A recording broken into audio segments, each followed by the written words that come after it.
নমস্কার, আমি সুজাতা। আপনারা যদি আমার এই গল্পটি আমার YouTube channel thoughts of mind by Sujata থেকে দেখে থাকেন, তাহলে অবশ্যই চ্যানেলটি সাবস্ক্রাইব করবেন। আর যদি আমার পেজ গানে গল্পে সুজাতা থেকে দেখে থাকেন, তাহলে অবশ্যই পেজটিকে ফলো করবেন। আজ বলি আমাদের অতি পরিচিত এক আবেগের কথা, দীঘা। দীঘা একটি অনবদ্য অনুভূতি, বাঙালি একটি আবেগ। বঙ্গবাসীর সবথেকে প্রিয় সমুদ্র তট। এখানে একটি দৃশ্য সবসময় চোখে পড়ে, কিন্তু আমরা কখনো ভেবে দেখিনি সেই দৃশ্যটি আমাদের কেন চোখে পড়ে। জোয়ারের জলে হয়তো বুঝতে পারবেন না, কিন্তু ভাটার সময় দেখতে পাবেন একটি ভগ্ন স্তূপ, কিছুটা ওয়াচ টাওয়ারের মতো দেখতে, সমুদ্রের জলে ভেসে আছে। কখনো জানতে ইচ্ছা করে না এটি আসলে কি? আসুন ইতিহাস একটু খুঁড়ে দেখি আমরা। ওল্ড দীঘার সমুদ্র সৈকতে ভাটার সময় দেখা যায় এক প্রাচীন ভগ্নস্তূপ, জোয়ারের সময় যেটা আবার হারিয়ে যায়। এটি শুধুমাত্র ইট পাথরের গাঁথনি কিন্তু নয়, এটি এক সময়ের ওয়াচ টাওয়ার ছিল, নজরদারি মিনারের অংশবিশেষ। অতীতে দীঘা বীরকুল নামে এক নির্জন উপকূলীয় গ্রাম ছিল। অষ্টাদশ শতকের শেষের দিকে দীঘার নাম প্রথম উঠে আসে আলোচনার কেন্দ্রবিন্দুতে।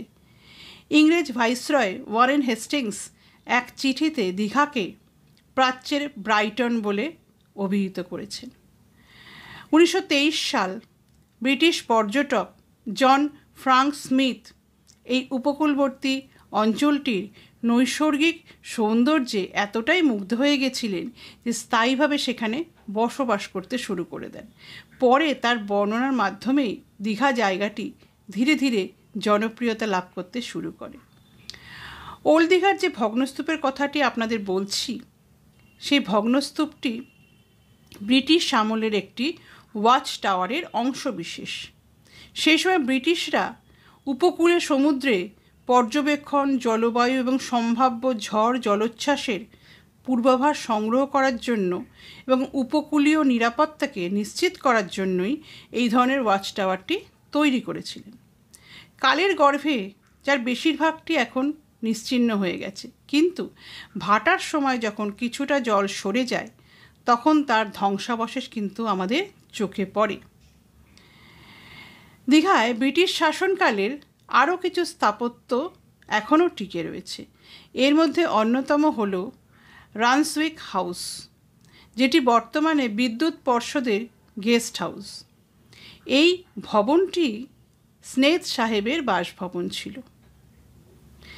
ওল্ড দীঘার বালুকাবেলায় দাঁড়িয়ে যখন ভাটা নামে, তখন একটু খেয়াল করলেই আপনি দেখতে পাবেন সেই রহস্যময় ভগ্নস্তূপ। এটি শুধু ভগ্নস্তূপ নয়, ধ্বংসপ্রাপ্ত ইমারত নয়, বরং দীঘার অতীত ইতিহাসের এক জীবন্ত স্বাক্ষর। আপনি যদি দীঘা বেড়াতে যান, চোখ রাখুন সমুদ্রের জলরেখায়। হয়তো ভাটার সময় ইতিহাস আপনাকে জানাবে তার হারানো কোনো গল্প। আজ আমার এই গল্পটি আপনাদের কেমন লাগলো জানাবেন। আশা করি খুব শিগগির দেখা হবে আবার কোনো অজানা অচেনা গল্প নিয়ে। আজ তবে আসি।